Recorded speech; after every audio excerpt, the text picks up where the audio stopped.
Tim Ferriss is a really good podcaster. Yeah. But I think he's a podcaster. Podcasters are a little more, I don't know, the kind of guy you run into at the bar. The guy you see at the store. That's the podcaster. You guys have these real radio voices. It's awesome. It's fun to be here, but it's a little intimidating too. Really? Oh, yeah. Oh, good. Oh, yeah. Especially with the stunning good looks. Well, And the smiles. for those radio That's listeners, right. That's right. Famous That's true. right. TV For those on stars. Facebook, you That's know the right. truth. Sitting here with TV stars and attorneys and good Attorneys. grief. So Aren't you an attorney? So is this think what so. makes an entrepreneur great? Is Esquire? being able to schmooze with even the host of the Dr. Joe Show. Tell us, Dave. Really, because I Well, let's ask. What is the definition of an entrepreneur? Because that's something, it's not a new word, but it's kind of a new phenomenon. It's becoming more popular, isn't it? Like in Yeah. school, I think they're starting to talk about it Finally. almost like it's a Profession. hobby. Yeah. It's kind of like a club still. Yeah. Like entrepreneurship is something you do extracurricularly, but they're Off still training you hours. for jobs. For me, it's funny, and I don't know if anybody at home is listening to this, but I'm training my kids in a way so that, and this is sincere in the way that I can't imagine how anybody could be happy unless you're an entrepreneur. And it's a pretty selfish perspective, I think. Just because I found myself at 30 when I was fired and became an entrepreneur. So let's That's talk when I about found that. myself. So let's talk about that. So at 30, is that when you were awoken by the entrepreneurial spirit? Is that Yeah, I was abruptly awoken. so? You Yeah, were I was- you were I working was- for the man, corporate America. Yeah. So I went to college and got a job. Yep. So it actually starts earlier when When you my were born. It started then. It started quite a bit before then, actually. But for me, personally, it started. My father raised me in a way so that you focus on the family. Yeah. And a person who focuses on the family basically gets a job to support the family. And I went to college to get a management type position at a good company. And my goal was to make 6 figures one day. That's as big as I thought, Joe. It was like, what's the biggest thing you can think of? You know what? 6 figures. That was the talk in the going big 80s. time. Like that was going big time. Yeah. I never thought about what happens after that. Like what happens if you actually achieve that crazy goal of 6 figures, right? And so I went to college, hardly, by the way, and I struggled, and I got out and I got a job working for Kraft General Foods and Nielsen. Then I went to business school because that's what you do Right. as the next step. You Yep. go to business school. I got my MBA at Penn State. I came out and I got like a real job. Now I'm working for PricewaterhouseCoopers. Pretty cool job. And in none of these jobs was I excelling. I was doing okay. I was doing fine. But the whole time I was like this chameleon, just doing what I was supposed to do, saying the things I was supposed to say. And nobody really performs when you're not feeling it. You Right. know, you ever try to do something really well that you just don't really want to do? Can't. It doesn't work. Yeah. doesn't work. And so that's where I was for a long time. And then I got another job at a more local consultancy, and then I got fired. Yeah, so I got fired. I remember I was in Boston. I walked out to the pier right by Rose Wharf. I walked out to the pier by Rose Wharf and right by the ferries. I took the ferry home. And I remember calling my wife, Nicole, from that pier. I remember picking up the phone. It was 2001. Probably cost like $1 a minute at that Yeah. point to make a phone call. It was probably my Palm Trio. So I picked up the phone and it might have been a Nokia, actually. That was pre-BlackBerry. So I remember calling Nicole, and she was at home in our new home in a somewhat affluent part of the South Shore. And we were stretched thin to buy that house, just a modest house. And she picked up the phone, and I heard Zach in her arms, our little baby. And she's taking care of Zach. And I had to tell her I was coming home, that I'd lost my job, and I think I got about 2 words out before I broke into tears.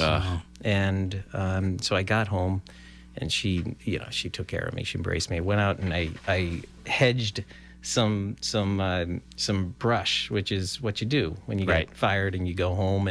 And so I took out the weed whacker, and not the weed whacker, the hedge trimmer, and I'm trimming the hedge with a what? They call them gassers. No, but it was electric. The hedge trimmer. The hedge trimmer. So I got the hedge trimmer, and I'm trimming away. And I'm just in a zone, like I'm like a zombie, just kind of doing this thing, staring into space. And I slice my finger. I'm going to show you right now. You can see right there's a scar. For those of you on the radio, you'd have to look at the it's live gruesome. stream. It's not huge. that big, It's it must have been huge. Can I recommend medical treatment for that? Well, okay. I'm glad you Ben. brought that up back there, because what we did, Ben. my wife said, we really should go to the hospital. Translation, what actually happened is like, baby, we got to go to the hospital. Yeah. And so she takes me to the hospital. I'm holding on to this thing. And we're new to the area, Joe. So where would you go to the hospital around here? Well, probably down to Jordan Hospital at that point, or South Shore. Or, That's a really good idea. What did you do? Is we got in the car and we went to Pembroke Hospital. Oh, no. So we pull in. Good timing. And did they admit you, thinking that you'd cut yourself on purpose? So we pull up. It says emergency, right? So Yeah. I'm thinking that's for me. So we pull up, and I run in. I'm about to tell him, oh, my God, I just lost my job, and I was trimming my edges. I cut my finger. I can see the bones, see? And I pull up, and she says, wow, that's horrible. You should go to a hospital. Right. I'm like, where am I? She says, you're at a psychiatric That's right. hospital. So we ended Well, up I going could to stay there, Jordan. too. Right. Well, look, you're lucky you weren't admitted on the Right. spot. Well, I'm not really right away. depressed. I've lost my job and I cut Exactly. myself. You're going to be hospitalized. So Serendipity. this was at the pier, right? Not the cut, but the beginning of this was at the pier. It started at the pier started for at the me. pier. Yeah. Well, no, that's mid-story. It started in actually HR. Hey, Dave, can we talk to you in here for a minute? Yeah. Yeah, that's where it started for that Yeah. day. So this is a really important story. We're going to come back to it, but we're going to have to peer back at this a little bit more before I get fired by my sponsors. Let's go to our first commercial break. Welcome back to the Dr. Joe Show with our guest, Dave Will of Prop Fuel. Prop Fuel. PropFuel.com. But Check it out. I still even don't know what it is, I don't do you? even know what No. Prop Fuel is. Well, tell us all day about Prop Fuel. Mark, do you know what crowdsourced revenue growth is? Yes. Okay. What is crowdsourced But revenue is growth? that how you didn't grow it that way? Did you? No, this is about Sophie 2 hours did. old. What are you talking about? What did I grow? Your company was. Yeah, no. Okay, So how this does is crowd- Prop it's Fuel. like a so kick- this is Prop Kickstarter. Fuel. I Right? think my daughter Sophie. No. did So crowdsourcing is like Kickstarter, but Yeah. crowdsourced revenue growth is a different thing. Oh. You can do crowdsourced revenue growth. Jeremy, our friend online, can do crowdsourced revenue growth. It's this thing you do. So let me tell you a story. We're never going to get to Prop Fuel. Entrepreneurs, this is Prop Fuel. Entrepreneurs grow a business by selling something, and they do a great job. That's what makes them entrepreneurs. We're passionate about something, so go out and sell it, and then we get a bunch of customers, and we hire a bunch of employees, and then we get too inundated to actually grow the business. So growth in the business tends to stagnate around, for a lot of people, around 2 million, 5 million, somewhere around there. It just kind of levels off, and we think hiring more salespeople is going to help, and sometimes it does. But what if you actually got your entire team thinking about growing revenue? So if you can get your entire team, Mark, you know where I'm going now. So by getting your entire team focused on growing revenue along with your customers, what you're doing is you're asking targeted questions on a weekly basis. And you're getting all this feedback from your employees and your customers. And if you focus those questions on revenue growth, if you focus those questions on what can we do to service you better, what are you enjoying? So we're building 3 things. We're building teams, we're building your business processes and efficiencies, and then we're building your customer growth. So that's what Prop Fuel does. Prop Fuel is a feedback platform, asks your employees weekly questions in a discussion format, and then also asks your customers questions on a more infrequent but a regular routine basis. So give me an example of a weekly question. There's so many good ones. So you have, I put them in 3 categories. You have team building kind of questions. Right. Without a good team, you're not going to be able to service the customer. Then you have efficiency and process type questions. And without good efficiency and processes, then you're not making a profit. Then you have revenue building questions, which is all about the customer and servicing the customer better. One question that I would say falls, and you can put this in any one of those categories, I think, is a question of if you were to change, or if you were to do one thing in the business to make this the best year in the history of the company, what would you do? So what I love about that is it takes somebody out of the bubble that they're living in, and they're starting to think strategically about the business. So imagine somebody sitting there staring at their computer, looking at their emails, they're thinking about what they have to do that day.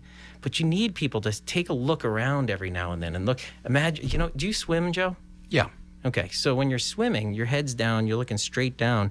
Every now and then you got to bring it up, right? Yeah. You got to look around, and that's what this is. Strategic questions like that are 60 seconds a week for people to bring their head up and look around. So that's one question. Another question could be, here's a good customer question. Question for your customer might be, what's one service or product that you wish we offered? And what I like about that is oftentimes their answer, you probably already offer it or do it, and they just don't know it. So there's a revenue opportunity right there. So those are a couple questions. I mean, then there's the obvious questions like the net promoter score type questions. Would you refer us to a friend, or how do you like in your job, or what snacks do you want in the kitchen? Something as silly and operational as that. Small changes have big effects, right? And it's thinking that? The impact is unbelievable. So we've become customers of Prop Fuel at Styles Law, and we're having a lot of fun with it. I got to tell you, I mean, it is a culture building platform. And there's props, right? That's what I was going to say. I don't even talk about that much. So then we were going to talk about that, right? So there's the two questions from the user standpoint as opposed to the entrepreneur brilliant mind standpoint.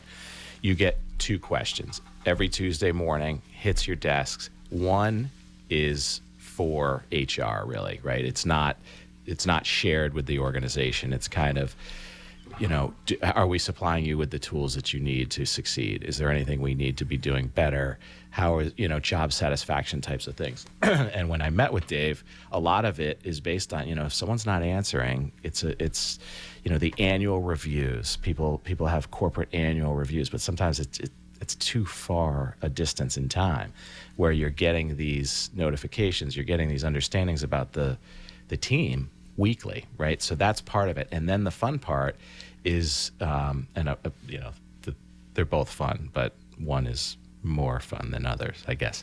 The fun question is a group discussion question. So they're quirky. Some of them are really fun. Some of them are personal, but not too personal. And it gets dialogue going within the organization, and it's on like a social type platform.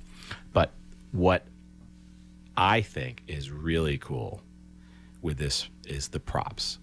So what happens is it also cues you up to say, give someone a prop them up, right? So you go down, you drop down.